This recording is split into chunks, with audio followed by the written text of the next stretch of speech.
biodiversidade rica, há uma infinidade de plantas e animais que fazem dele um dos ambientes mais diversificados no país. De beleza única, também existe no Cerrado os frutos... Não significa que estamos na safra de grande parte de frutos do Cerrado. Nesta época, os mercados locais e feiras livres de várias cidades do país ficam tomados por cores e, em extensão, é a mais rica savana do mundo em biodiversidade. Em Goiás, ainda com Sânia, encontramos o seu Gilmar, famoso na região por ainda manter vivo esse bioma. Em uma propriedade com 77 hectares, o produtor tem 1 hectare de área plantada de frutos do cerrado com 50 variedades. Aqui era cerrado e aí desmatou tudo e pôs o braquiária, né? Veio a febre do braquiária para produzir carne, leite, né? E aí acabou, era do meu sogro, a gente trabalhava com ele aí, já tem 37 anos que nós está aqui nessa propriedade, eu e minha esposa, na região do Cerrado, comendo frutas do Cerrado. Quando foi em 2012, teve um projeto da Emater e da Embrapa, né? Aí eu ganhei muda de murici, de baru, algumas variedades, né? Não todas. E aí eu fui para o Cerrado, fui pegando semente, fui plantando, eu tenho aqui mais de 50 variedades do Cerrado, né? Como já são 37 anos morando no sítio, o que não falta por aqui são plantas de todos os tipos e gêneros.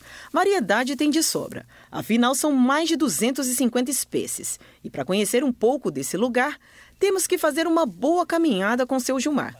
Ele domina como ninguém o assunto. Então simbora ser turista nesse cerrado goiano. Essa é a mangaba, né?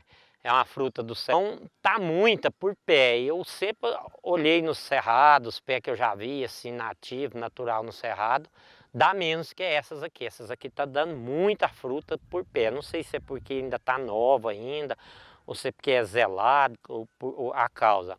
Mas é uma mangaba muito boa, muito doce.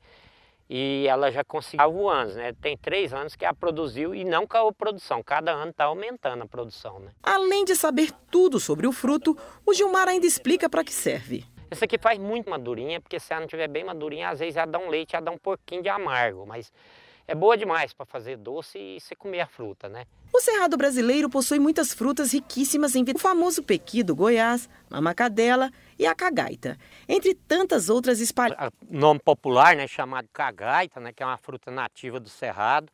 Não é toda a região do Cerrado que tem ela, às vezes tem lugar aqui em Goiás que tem, outros não. Essa aqui foi plantada, veio a muda para a gente, que aqui em volta de nós não tem, né? Mas é uma beleza, e até para comer ela assim, você pegar e comer é uma beleza. E quanto mais a gente anda, mais descobrimos sobre as riquezas do bioma. Entre os frutos do cerrado, é muito utilizado na culinária sertaneja. Dele é extraído um óleo denominado azeite de pequi. Esse é um pé de pequi comum do nosso cerrado aqui. Eu peguei no cerrado a semente e plantei. Costumo os técnicos, o pessoal que tem mais experiência, falar que ele nasce só 10%. Então pus várias sementes, teve algum lugar que nasceu de 3, de 4, mas está aí. Com 5 anos já produziu um pequi vermelho, bem carnudo, bem bom. Você pode ver que o fruto está sadio, ó. É uma beleza de pequi. E eu tenho 30 pés de pequi aqui nesse hectare de fruteiras do Cerrado.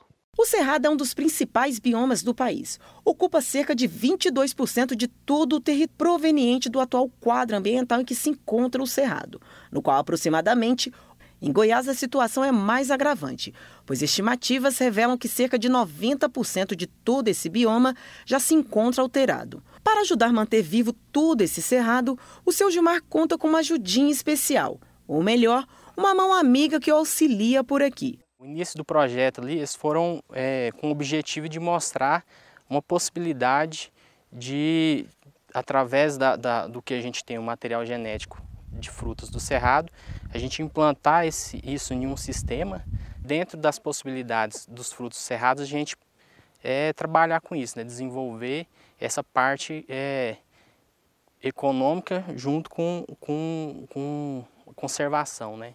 Desse material que a gente tem, que é de uma riqueza muito grande. Foi selecionado materiais, sementes de algumas plantas com um potencial genético melhor, né? E foi implantado e procurou-se fazer o plantio utilizando algumas técnicas atuais, né? Que a gente abriu o sulco, espaçamentos planejados, né? Então, no intervalo a gente colocou uma espécie de menor porte, de forma que a gente viu que tem se produzido melhor nesse sistema, né? Até mesmo do que a gente observa nas áreas nativas, né? A gente observa que tem um resultado bem melhor nesse sistema que a gente está implantando aqui. Período de estiagem, então não necessitam tanto de irrigação. Como são espécies do cerrado, né? Então a característica do ecossistema aqui são 6 meses chuvosos com 6 meses de período de seca, né?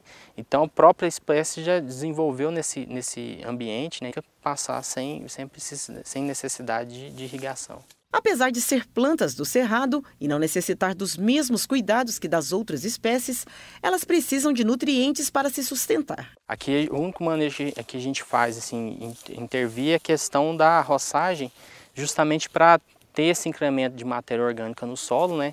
Então, todo aporte de nutriente a gente tem trabalhado apenas com a roçada. Então, a pesquisa ainda está caminhando ainda com essa questão da parte de recomendação de adubação, de tudo, mas a característica do solo aqui e esse manejo de matéria orgânica tem garantido que essas plantas produzam bem e não estão necessitando assim de uma adubação química pesada, né? Agora que descobrimos um pouco mais sobre os cuidados com os frutos do cerrado, vamos continuar nosso bate-papo com o seu Gilmar e saber mais algumas que o fruto é pequeno. O murici é muito usado para curtir na pinga, né, para fazer licor, e também ele dá um doce muito gostoso, né, e suco também. Ele tem várias utilidades, né? Cada uma é feito de um jeito, tem uma receita, né? Agora chegou a vez de conhecer o araticum, da família da ata, também conhecida como pinha ou fruta do conde. O nome araticum vem do tupi e significa fruto mole. É uma fruta normalmente dá de quilo acima, né? E ela tem assim, um cheiro bem forte, e a gente come os favos, né? A casca bem grossa, protege bem e dá uns favos assim, um sabor muito forte, muito bom. Em Minas Gerais eles falam marolo, né? E aqui nós falamos articum. É o nome popular, mas o nome científico dela é araticum. A curriola é um dos frutos mais raros do cerrado e também é encontrada por aqui. Ela mas é muito doce, muito gostosa, não tem ácido e é bem procurada para fazer sorvete, picolé.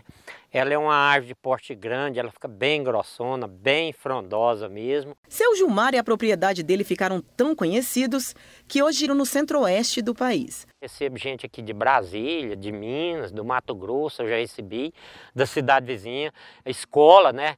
Traz alunos aqui e os alunos...